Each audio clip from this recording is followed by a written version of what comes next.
He's back. Don't be fooled. Yes, this is G Bush, and yes, this is the barbershop, and yes, this is the pregame show. It's time to go. Today, we got the Jacksonville Jaguars versus the Cleveland Browns live, and what we're going to do is we're going to break this thing down, and I'm going to tell you keys to victory. We're going to get in, we're going to find out about the Browns, and we're going to talk about why this is, if not a must-win, it's a must-play well. We'll do it all coming on this episode, the first inaugural pregame show right here on the barbershop.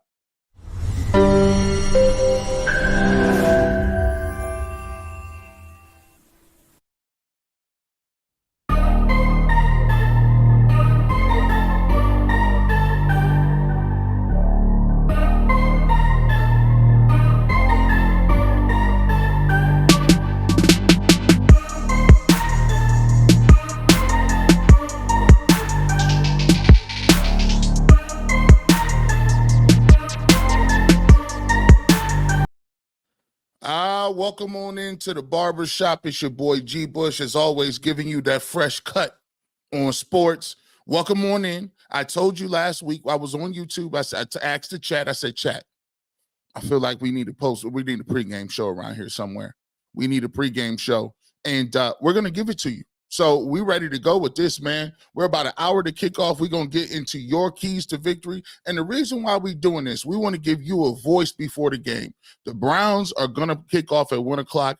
We want to give you a voice to be heard here, right here on the barbershop. I want to welcome on everybody that's listening on Facebook. I want to welcome everybody that's listening right now on X, aka Twitter. Hey, we already know what it is on YouTube. Hey, we even on LinkedIn. Shout out to LinkedIn. We're on there and we're on Twitch. So we are multi-streaming this to everywhere G Bush is, and we're going to get this thing together with the Cleveland Browns. I want to remind everybody before we start the cast, we will be right back here. Post-game show. The post-game show, we will be right back here on all of these platforms. So if you want to get your instant reaction, whether that's a Browns terrible loss or a Browns win, this is the place to be on the pregame show and the postgame show. We are starting that. Super chats would be greatly appreciated. I'm doing today, just so you know, I'm going to do this stream. I'm also going to do the Bleacher Report. I'm also going to do Ultimate Cleveland Sports Show, and I'm also going to give you the barbershop. So we're doing triple duty today, and that's what we got to do because it's football season. With that being said, let's give a couple shout outs before we get to we get to what we need to do. My man Andy says G Bush knows best. Shout out to the real Browns fans out here. Oh snap! Here comes Deshaun Watson's greatest performance, man. Everybody ready to go, man. We see what's going on. Thank you, G. We trying to do it. Nicole, we ready to go. So let's get right to this, man. We're going to find out about the Cleveland Browns today. We're going to find out a lot about the Cleveland Browns today. And what I mean by you're going to find out about them is this game is a game where it could be the best of times or it could be the worst of times. Jacksonville is coming off a game in which they had that game won down in Miami, and they were a couple of plays from going up 24-7. They fumble the ball. Next thing you know, you look up, and the Miami Dolphins are kicking the game-winning field goal. The Jacksonville Jaguars are not a bad team. And what I want to drill through everybody's head is sometimes when we're on other platforms and we're talking about the game of football, you know, we're so quick to throw blanket statements on everything. Oh, Jacksonville's terrible. Oh, their pass defense is garbage. Oh, they got two corners out. Their two corners out are terrible. So we should throw the ball for 900 yards. That's not how the game of football works, man. When you come in, the game of football is about a 3-point spread. Every single team in this league got talent. Every single team in this league has the capabilities of beating the other team. So my thing is, we're doing way too much of the blanket statement. This guy is terrible. This guy is good. That's not what real football is about. The Jacksonville Jaguars have a lot of playmakers that can give the Browns trouble. Travis Etienne, one of the better backs in this league in terms of catching the ball, running the ball. Obviously, you know about Christian Kirk. Brian Thomas is a guy that can flat out fly on the outside from LSU. He's a rookie, but go back and watch how he did. your man Jalen Ramsey on a two-step. He's a talented receiver. Evan Ingram is a nightmare waiting to happen in the middle of the field in terms of his skill set at being a tight end. And then on the defensive side of the football, defensively, you look at it, they got Josh Hines Allen. I don't know if he hyphenated his name, formerly known as Josh Allen, but Josh Hines Allen. You got Trayvon Walker, who's the former number 1 overall pick, 2 sacks the other day. And you got Eric Armstead, former San Francisco 49er, big guy, big body, can move inside. And so they got some very formidable guys, man, that could get the Browns some trouble. So what I'm looking for in this game is the Cleveland Browns are going to have to come out and show me something they didn't show me last week. And what they didn't show me last week is, for a game that was on national television, for a game that was highly touted for the first part of the whole summer, it seemed like the Cleveland Browns came out there walking around and was in sleepwalk mode. That's not going to get it done today. That ain't.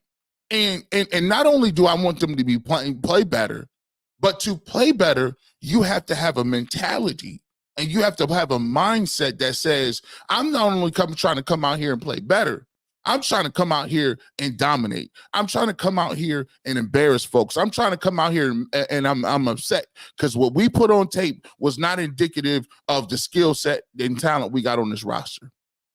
And we're going to find out today. Either they're going to come out here and walk around and feel sorry for themselves, or they're going to come out here inspired, play some inspired football, and get after it. You know, we'll talk about the defense a little later on, right? And obviously the elephant in the room is the quarterback play wasn't good enough. And we can all say that. The quarterback play wasn't good enough. I went and checked out the all-22. The quarterback play, that level of play, is not going to get the Cleveland Browns to where they want to go and do what they want to do. However, I've seen a concerted effort throughout the entire media sphere to take away blame from other parts of the defense, other parts of the coaching, other parts of look, man. When you go back here and you watch these games and you take a look at what's going on and you see what the level of play is on the all-22,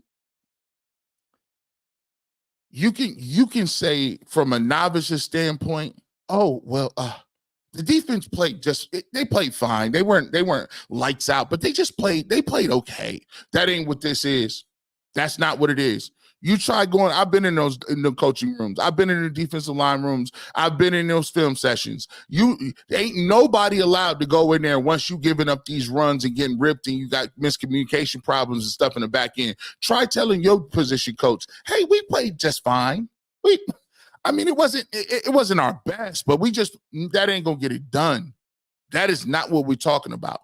Coaching staff has to be better. Kevin Stefanski, I know you got your coach of the years. I'm going to clap it up for you. I like that. But you told Ken Dorsey you was going to call the plays because you said you was going to give him the best chance to win. I didn't like the mix. We'll talk about that coming up here a little bit as well. So we're going to find out a lot about the Cleveland Browns today. You know, it's a difference between being 0-1 and 1-1, and that is night and day. If you are 0-2, it puts a great damper on your chances of making the playoffs. You start to reevaluate a lot of stuff overnight. Do we have the right guys calling plays? Do we have the right quarterback that's going to give us the best chance to win?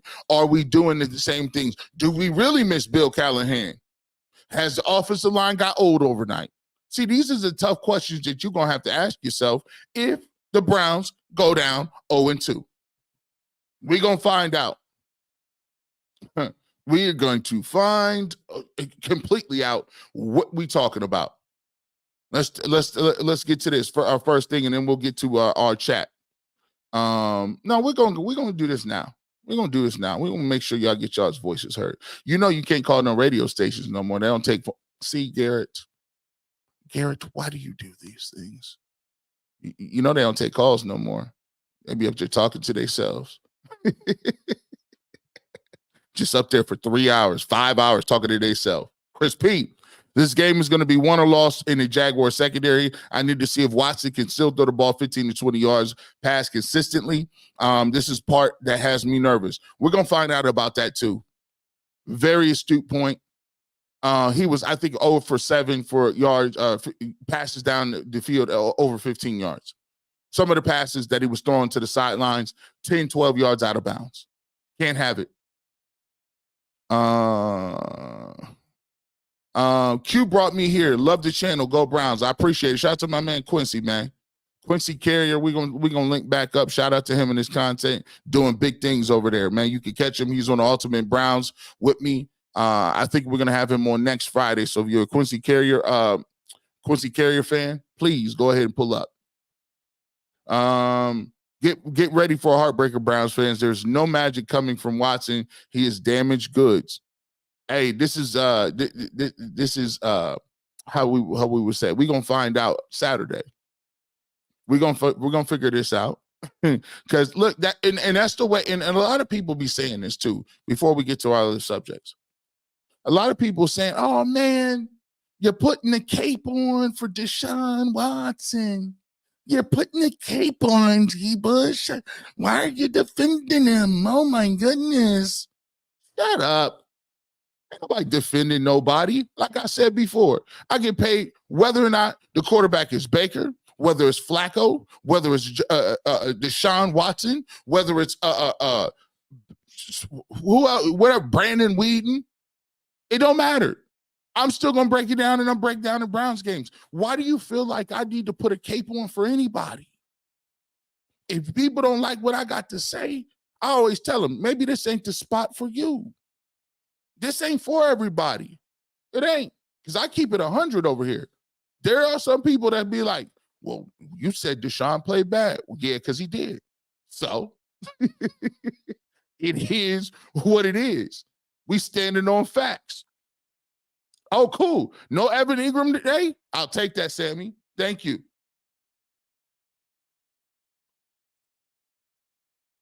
No Evan Ingram? Gee, do you think that that now that Evan Ingram is out, is going to pressure their offense more? Only if we make them pressure. Let me give you an example. And we'll talk about defense a little bit here in a second.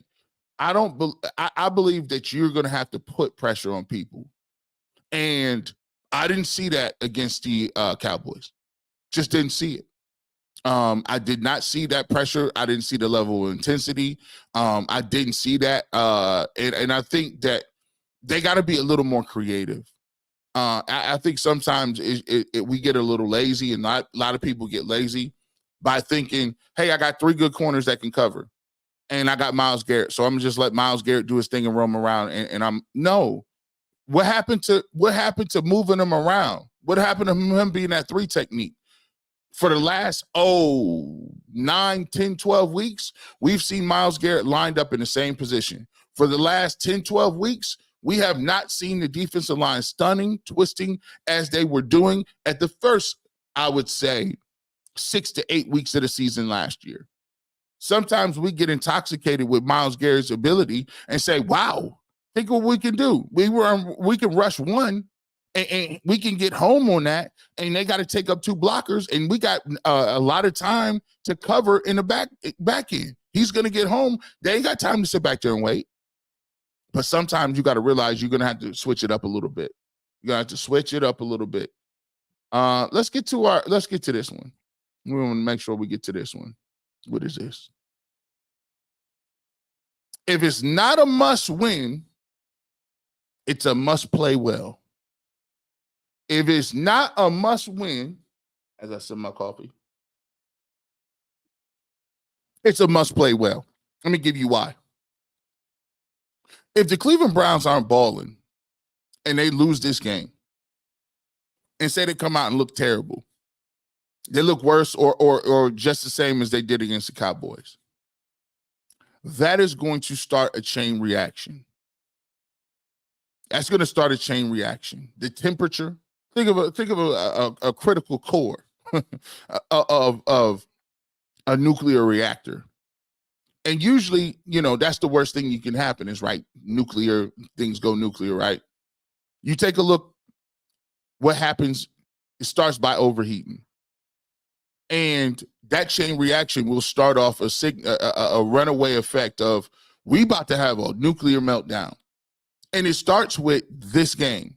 Because if they don't come out and they don't look like they're competent, they don't look like an NFL offense, the defense looks like it's took another step backwards, the coaching staff looks like they installed the plays 4 days ago, Deshaun Watson looks like he can't throw the ball over 15 yards, we are going to be nuclear DEFCON 1 come Monday. And them allegations, they'll get louder. They'll get louder. The drum beat will get harder and more pronounced. And we are going to have to start making changes because of the optics. And I told people earlier, when I said Deshaun Watson needs to have 4,500 yards, 4,500, people was like, oh, just win football games, G. Bush. Just win football games. Nah, that's not good enough, man. Like, why do you guys fool yourselves with that, man? I told everybody that would listen. If you think that they're going to let Deshaun Watson skate on mediocre quarterback play and just because the win-loss record is good, you think they're going to let you get that off? No. They're not going to leave you alone on that. They're going to say, listen, and they got it right, and rightfully so. Let's keep it a buck. They're going to say, well, you told us it wasn't good enough with Baker. You told us that we couldn't win with mediocre quarterback play. And we gave up this amount of money and this amount of picks, and we shipped our quarterback that we invested 4 years in, and we shipped him somewhere else. Now that other quarterback is looking crazy. He's looking like he's good. We had another backup quarterback who came in that was throwing the ball downfield, getting touchdowns. David Njoku unlocked his potential. Guess what? We said we shipped him out of town. We said, nope. We got what we got right now. If you think they're going to let you skate because the team is doing well, you're lying to yourself. Stats matter. Don't let people be don't let because if you don't put up the numbers, they're going to say the team is winning in spite of you, not because of you. Why do you guys not understand that? So when I said I need 4,500 this year, G. Bush, it's all about wins and losses. It's all about the wins. No, it's not. Because if it was all about the wins, Baker would be here still, right? Baker would still be posted up throwing the football because he was the one of the first guys to get a win in Pittsburgh playoffs. You remember that? If it was all about the wins and losses, we would all be still saying listen, we got 6. We on 6. Now you got 4. And let me tell you, 4 got to play better. And he got to understand the difference between a loss. Now, if you lose, no one wants to lose. But people are looking for vital signs at this point. People are looking to just see, hey, is that guy still in there? Do we still got somebody that's a competent quarterback? Is he? That's what we're looking for. 529 people in here right now. Appreciate y'all. They said we can do pregame shows. Yeah, we can. Let's see if we can push that number up. We're going to keep going. Must win. If not must win, must play well. Hit that like button wherever you at. Likes on Facebook, likes on Twitter, likes on Instagram, likes wherever you at. Make sure you go ahead and support the live stream. But he has to show that there's something in there. I would be upset a little bit. But if he gives me 275, efficient quarterback play, no interceptions, 2 touchdowns, maybe 30 or 40 on the ground, I could come away from this experience saying, you know what, it's a working action. Maybe the defense gave up a big play. Maybe, it was a one play here or there that cost us the game. We are on the road. People will be upset, and trust me, nobody's going to sit up here and say, we happy that we lost the game. But at least it would give us some hope to say, moving into the Giants, moving into the Las Vegas Raiders, moving into the Commanders, games like that. Now we have confidence to say, all right, we might have something here. Maybe this is a work in progress and we can get it done. But you got to play well. You just got to. Got to. Hit me up if you're not following me on Twitter, gbush91. gbush91 if you're not following me on Twitter, if you're catching this live. I made it easy for you guys. Easy for you guys. Shout out to all the Twitter cats out there. If you're on Twitter, hit that like button for me. And say go Browns in the comment section. We want to definitely go Browns in the comment section. Hit me up on that. Let's get to some more comments. Let me see. Let me get rid of my banner. There we go. Let's get to some of your comments. Oh, we got a super chat right here. John Porter, thank you so much for your super chat. I appreciate you. Go Brownies. G&Q videos make me miss home. Much love. In Duluth, Minnesota. Shout out to you I think Minnesota got 1,000 lakes or something. Minnesota got 1,000 lakes, man. And that's a great part about it. We can touch the people individually when we doing these podcasts, because there's a lot of people outside of the great state of Ohio that don't have access to Browns content, especially when you talk about pregame and postgame. You may have the NFL Sunday ticket, but you don't have access to the local content. So we are proud to present some of this content, and we talking specifically for the Cleveland Browns. See, this is for diehards. This stuff right here is for diehards, because there's a lot of people that is like, oh, I'm off the bandwagon already. I'm like, dang, it's week one. I'm not about to sit up here and start talking about quarterbacks. I ain't about to sit like, it's way too early to be Quinn Ewers. Let's talk about his possibilities. Where's the mock draft? I'm not mock drafting none of this. Sorry, can't do it. I done wasted all season talking about the Browns, and this season just started. I'm not talking about it. We're not gonna do that. We're not gonna do it. Darko. Would it be a good idea to extend Watson now? To then vet minimum for 2 years. My rationale is that the Washington is in checkmate. If these new allegations get him suspended, he knows the Browns will cut him. Hey man, you know what? That's a nice rationale, but I don't know if it works that way. I don't know what the dead cap number is. I don't know, how that affects their availability financially to go after free agents. I don't know what that really means. I think a lot of us are speculating.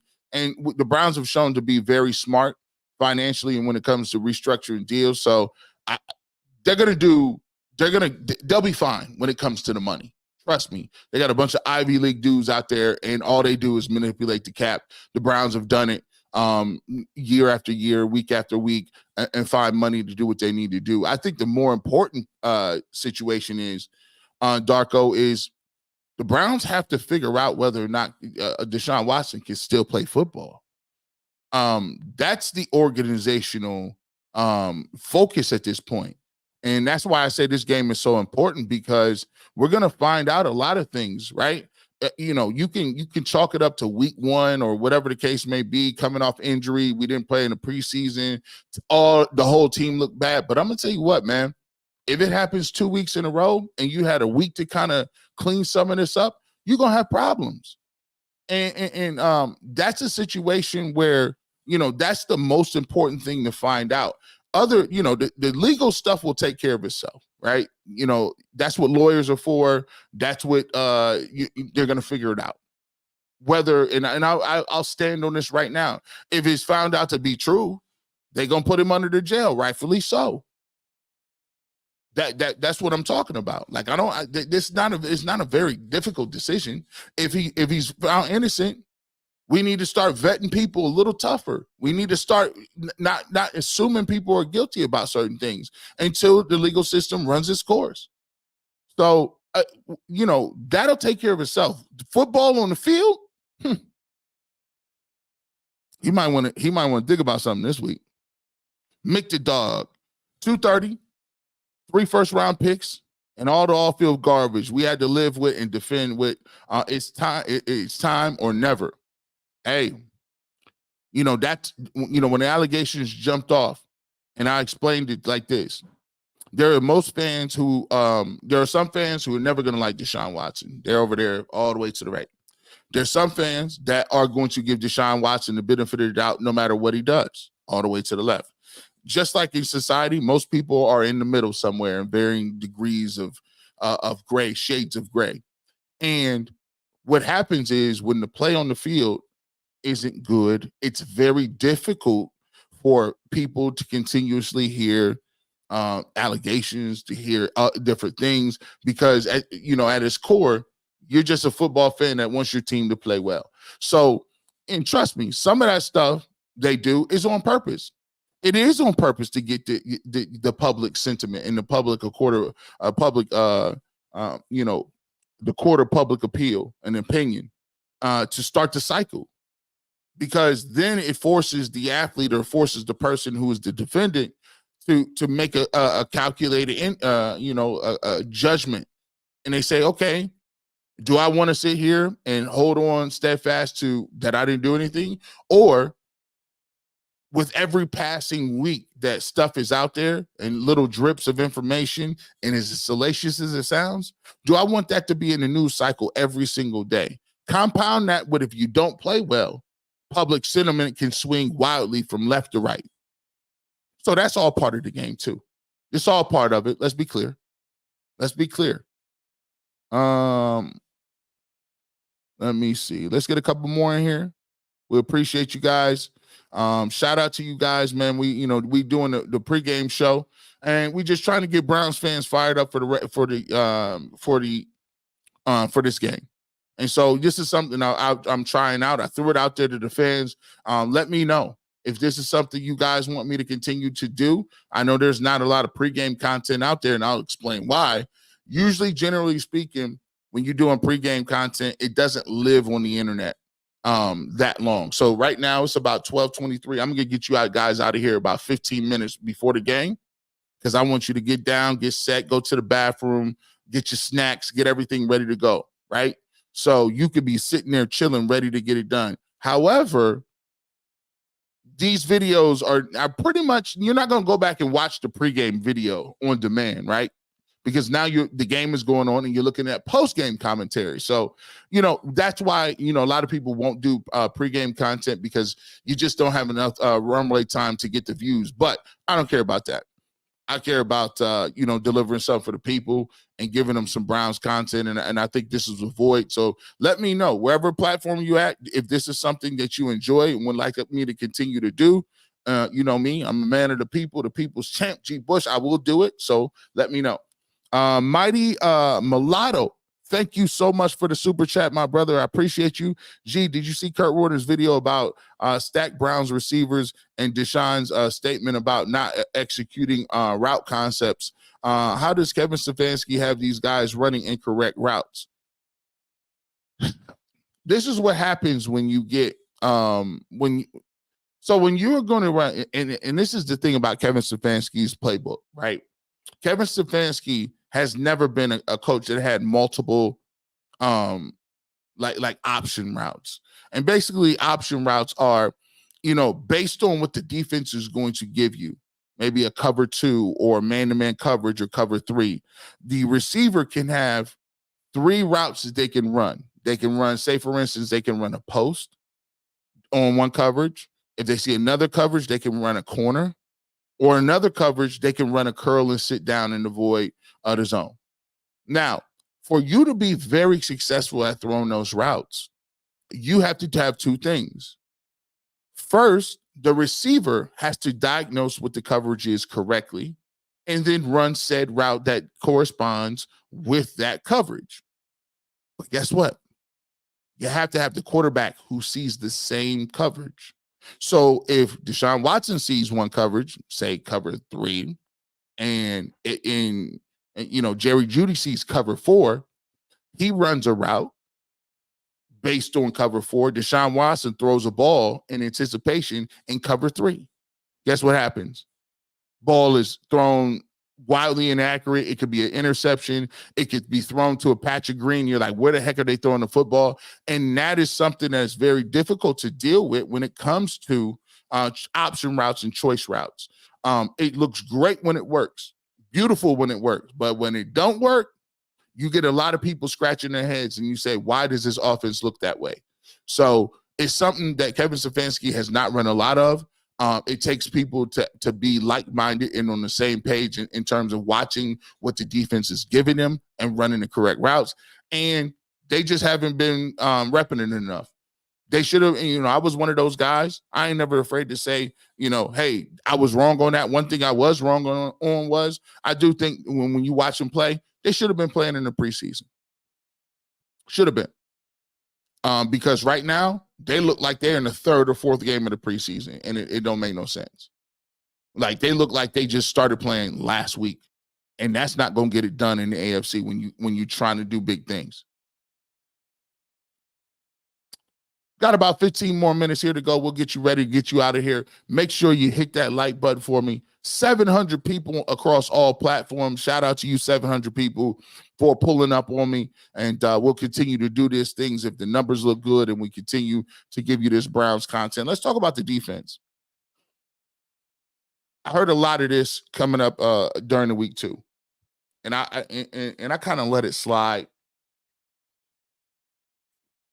because there was more pressing things, obviously, with Deshaun Watson. So, I heard a lot of this coming through the week, is that the defense just played fine. They played okay. They played just fine. Defense, nothing special, 17 points here or there. And when I hear those things,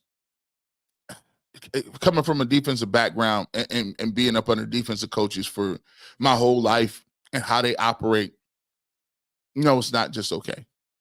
Let me give you an example and why it's just not okay. The Browns defense last year played at a level of intensity and want to and thrived with an attitude. Go back and watch those games against PJ Walker, 49ers game. Go back and watch the way they played against the Pittsburgh Steelers with DTR. It's almost as if they knew back then that DTR, PJ Walker, those guys were not capable of winning these games by themselves offensively. So one of the things that they did is they went out and they played with a level that says, we either got to take this football, we got to stop them, we got to do something. They played desperate. When I watched them play against the Dallas Cowboys, it was almost like, oh, we got Deshaun Watson back, and they bought into it. And then were deflated when they saw the level was play, and got deflated saying, oh, wow, we might not be as good as we thought we were. Or, oh, wow, our offense is not going to give us what we thought they was going to give us. Nah, that ain't it. I didn't see the defense. Gang tackling. First series looked okay. Dalvin Tomlinson got a hit. Myles Garrett looked like he gave us something in the first quarter. But after that, I didn't see gang tackling. There was people I didn't even know was on the field. JOK, I didn't know he was out there. Juan Thornhill has been, I'm going to just be clear with you, very disappointing. What I don't like is I don't like people who come from another city like Kansas City and they buttoned up. They got, in Kansas City, they crossing their T's, dotting their I's. They ain't making no mistakes. They making plays. But then you get here, and every time I look at you, you turn it around like you confused about what the conversation is or why guys are open. I am sick and tired of seeing that. Greg Newsome, Denzel Ward, Martin Emerson, Grant Delpit, and Juan Thornhill. You have been playing together for 2 years now. Why are you not communicating in the back end? Why are you always looking around when somebody gives up a big play like, I was over here, what were you doing? Stop all the charades. This is not Pictionary. You guys need to communicate and talk more. Because the obvious thing is this, and I compared it to this the other day. The Cleveland Browns defense remind me of Mike Tyson. Cleveland Browns defense remind me of Mike Tyson. You say, what do you mean by that, G. Bush? Back in the 90s, Mike Tyson was the most intimidating boxer in the world. Mike Tyson was knocking fools out in the first 3 rounds. Cats was coming in there like 30-second knockouts. People started to see that. The reputation began to be built.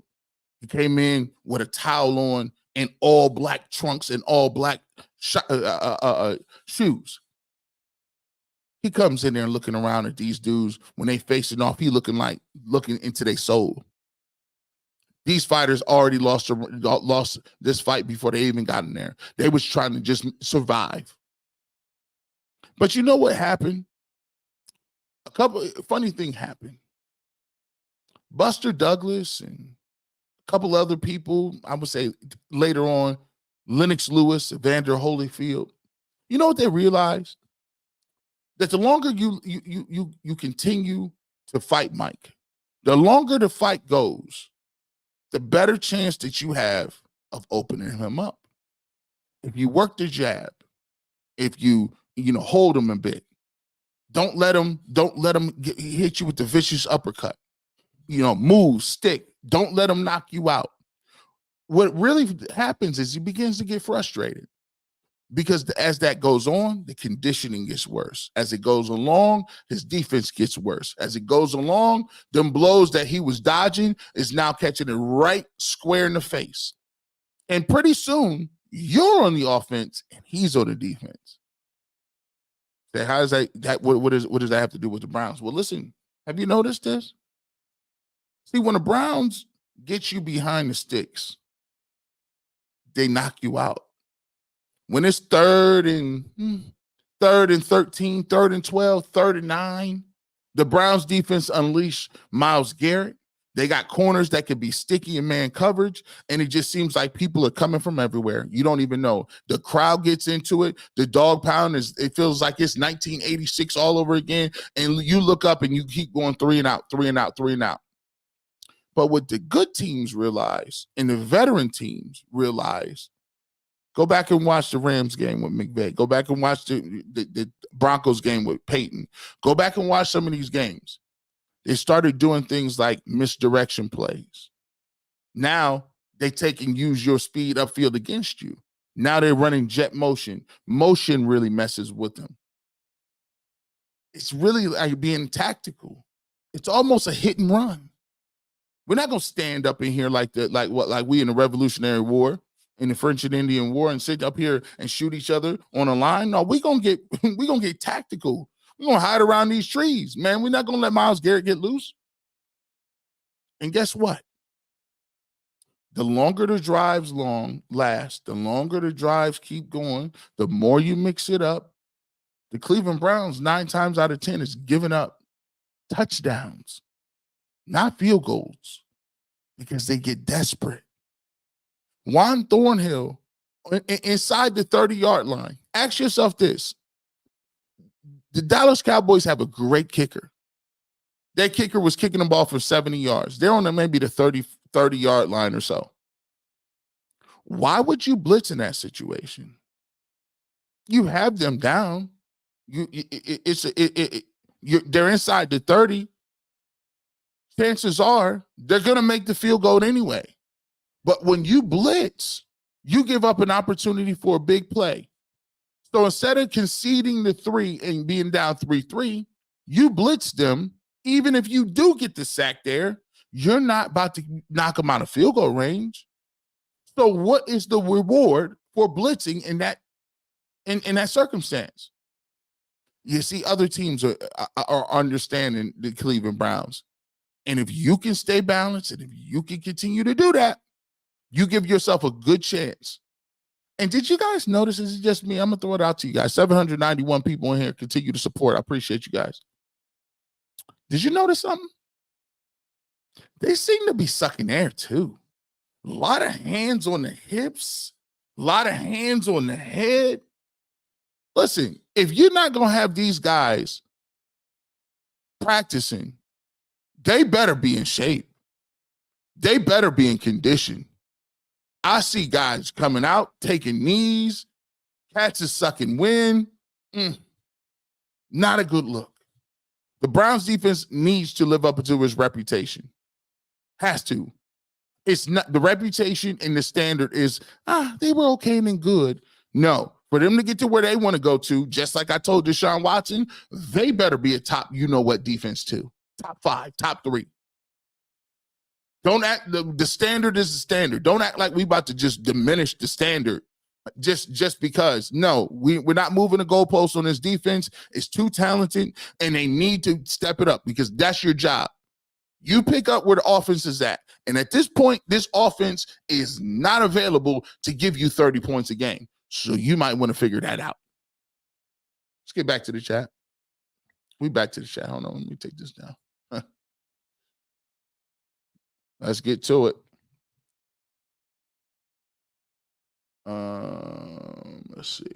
Let's get to show me your comments. Let me see. Juan needs to do less hype and more play. I think he's out of this game too. George Blackwell says fans need to get behind Watson in the offense. No need to be a fan if you don't want Deshaun Watson in the offensive seat. Enough is enough. Fan bashing players. Let's go Browns. Let me tell you this, George. This is not a something new. I've said this on many stations, and I continue to stand by it. The Cleveland Browns fan base, we specialize in civil wars in our fan base. This ain't just been happening. We go back to the Odell Beckham Jr. We can go back to Jarvis Landry. Heck, we can even go back to Myles Garrett when he was swinging a helmet against the Steelers and got suspended. Baker Mayfield. Come on now. We even talk about Brian Hoyer and Johnny Manziel. We could talk about Josh Gordon.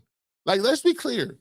We specialize in culture wars. We specialize in, we want this guy to play, and if our guy don't get a chance to play, we don't like the new guy. Or is it this guy or that guy? Remember, we had people talking about, hey man, listen, now it looked crazy. Think about it. We thought DEFCON 5 on Odell Beckham Jr. we had literally had people saying that when he had surgery and tore his ACL and he was recovering from surgery, that it showed that he didn't want to be here and didn't like the Browns because he didn't tweet out. I'm like, bro, really? Like, what? We had the whole, whose fault is it? Is he open or not? And his dad commenting, which his dad never commented on it. But by the way, that was been debunked too. Or the Baker Gate where, hey, Baker's arm is hurt. Should he play? In hindsight, we all think he probably shouldn't have played. But we had people going to bat. No, he gets to make his decision. He's going to, bro, we've been doing this. And we will continue to do it because we are schizophrenic as a team, as a fan base. We don't know what's up, what's down. We don't know how to act. Should we like this person or not? Do we like receivers? Do we like skip? It's just different. It's different. I watched Q breakdown with Deshaun Watson, then Kurt Warner breakdown with Deshaun Watson. If that happens again in the first half, it's time to realize that the man is toast. He just doesn't have any more, and we have to move on. Now, here's the thing. I mean, this is always the funny part. You got to realize something, how this works.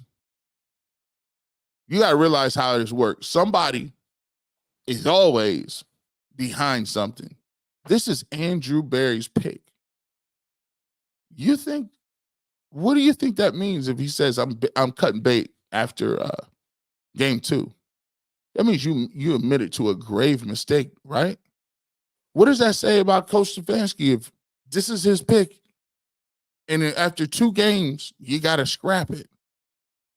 So what we got to understand is there's more things political going on behind the scenes where it's, you know, and you got to think about this too. If you go away from Deshaun Watson, which I agree, eventually it'll happen if he don't play well. If you go away from Deshaun Watson, there's no coming back. There is no putting him back in the game. There's nothing. So you have Jameis Winston. That's what you're going to have. And you can't go back to Deshaun Watson.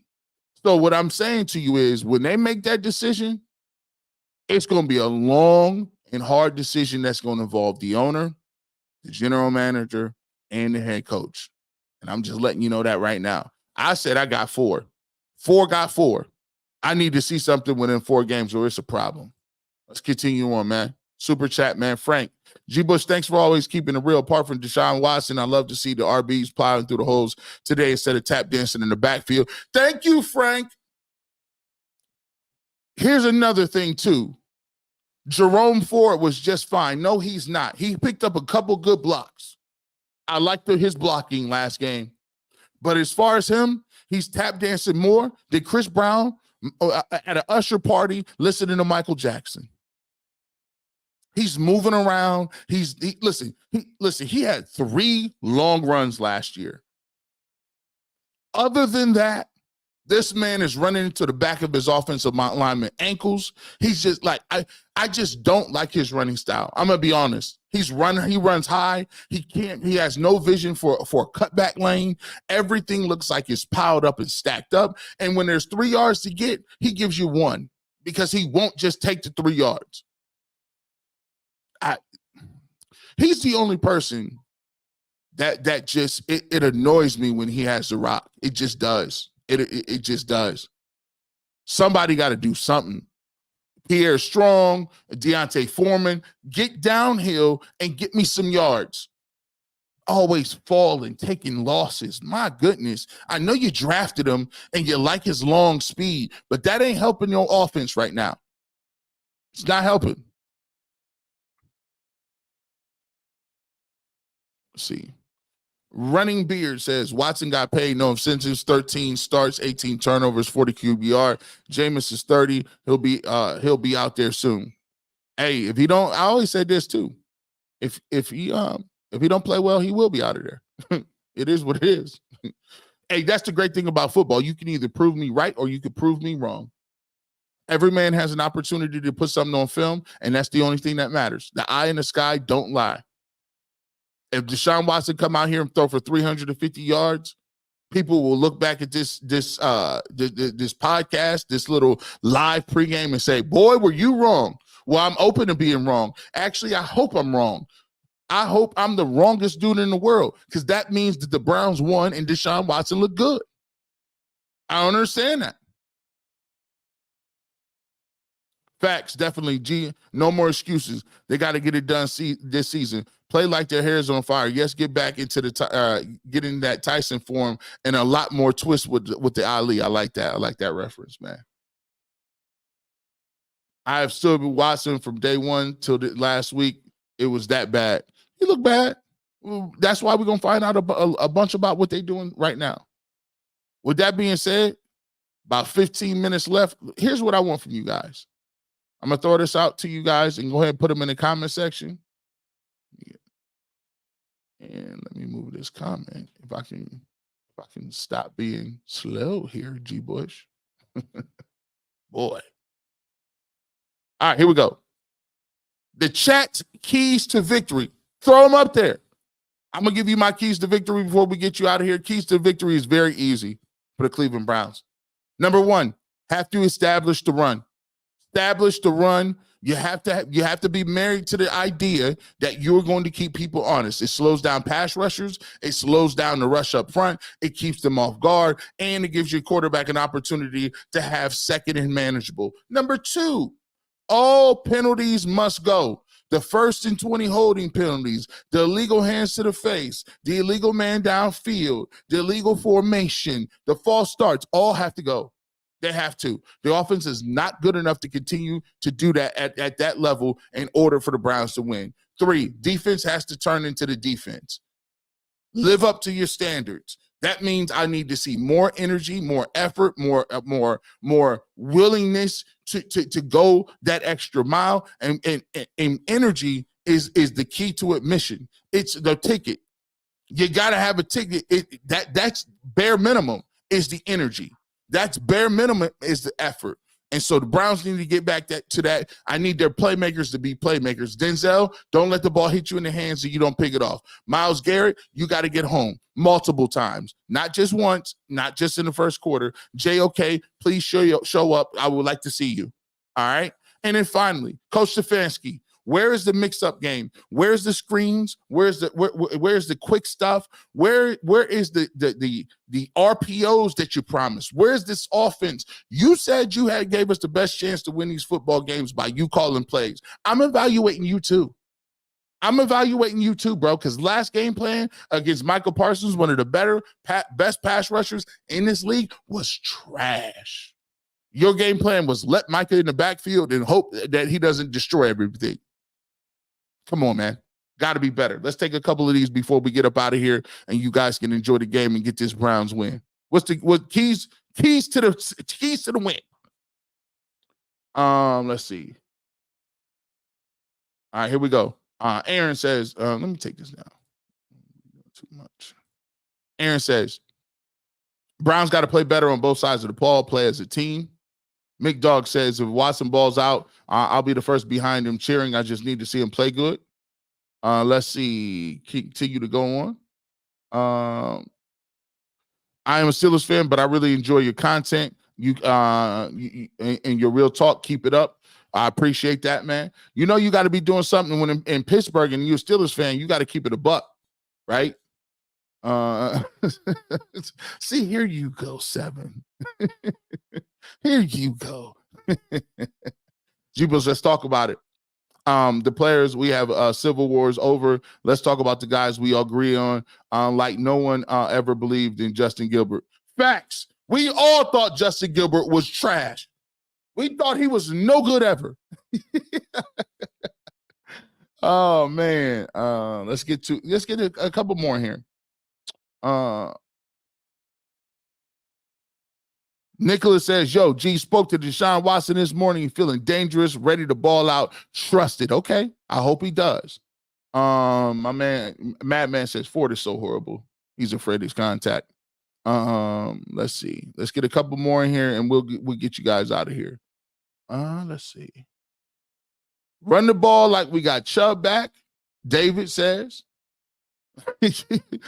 Park Root says, keys to victory, bench Watson. That might be coming to fruition if you don't play well today. Madman says blitz, blitz, and blitz. And finally, in all seriousness, I'd like to see Stefanski use play action more and roll the pocket. All good things from you guys, man. Shout out to you guys. I want to thank you for making this stream successful. Almost 900, just went over 900 people in here live for a pregame show. Thank you guys so much for supporting. As I told you, be right back here. Browns will come back and do it. We'll come back and get you going. Post-game show, 2-minute warning. We will do it for UCSS. You will get that for Bleacher Report and UCSS. And then I'll be right back here on the barbershop on all platforms giving you my post-game comments. With that being said, you never know where G. Bush might pop up. I just popped up on all over your channels everywhere. You don't know. But if you want that fresh cut, that fresh take on sports, the barbershop is the place to be. Have a great, great afternoon and go Browns.